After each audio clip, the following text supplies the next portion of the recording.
Gini Gus, saya mau bertanya, ketika Gusti Allah sudah menetapkan takdir kepada hambanya dan pastinya hambanya tidak tahu bagaimana takdirnya, dan kemudian hamba tersebut berdoa yang ternyata berbeda dengan garis takdirnya.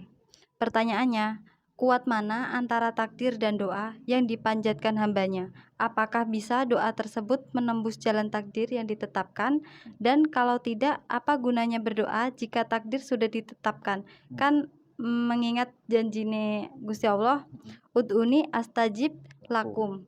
Ya. Gimana? Ya. Jadi ini masalah doa dan takdir. Eh, Salah satu rukun iman itu kan kita percaya kepada takdir ya.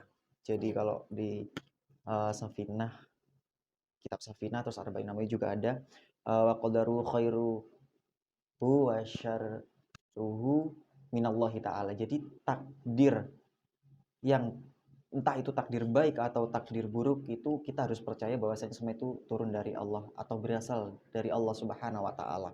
Kemudian bagaimana kalau misalnya kita itu berdoa kepada Allah tapi ternyata yang ditakdirkan Allah itu berbeda dengan doa kita.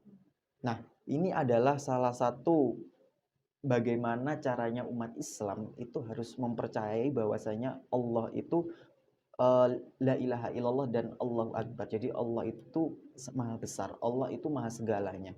Sehingga ketika kita sudah percaya Allah itu maha kuasa, takdir baik atau takdir buruk itu berasal dari Allah. Dan dalam Al-Quran sudah disebutkan juga bahwasanya bisa jadi hal yang kamu senangi itu belum tentu baik bagimu.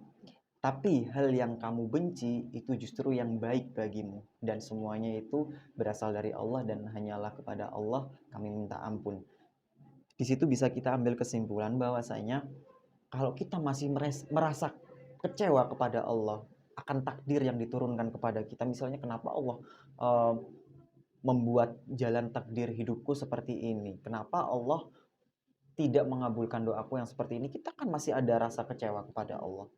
Padahal bisa jadi apa yang diturunkan kepada Allah kepada kita mungkin bisa jadi kita diberikan rasa kecewa, kita diberikan rasa sedih terlebih dahulu itu untuk awal saja, untuk mukodimah sebelum kita mendapatkan apa yang kita inginkan. Sebelum Allah memberikan kebahagiaan yang sangat-sangat besar untuk kita setelah itu. Karena yang namanya pelangi itu tidak akan muncul di saat hari yang cerah. Pasti ada mendung, ada hujan dulu, baru muncul pelangi. Jikalau kita sudah tersedih ketika kita sudah mendung, kemudian kita kecewa, kemudian kita tinggal tidur, bisa jadi kita tidak melihat pelangi tersebut, bisa jadi kita tidak melihat kebahagiaan yang kita inginkan. Maka dari itu bisa jadi rasa kecewa atau rasa sedih yang didatangkan oleh Allah itu adalah sebagai mukodimah untuk kita mendapat kebahagiaan yang sangat-sangat besar atau bahkan sangat lebih dari yang kita inginkan.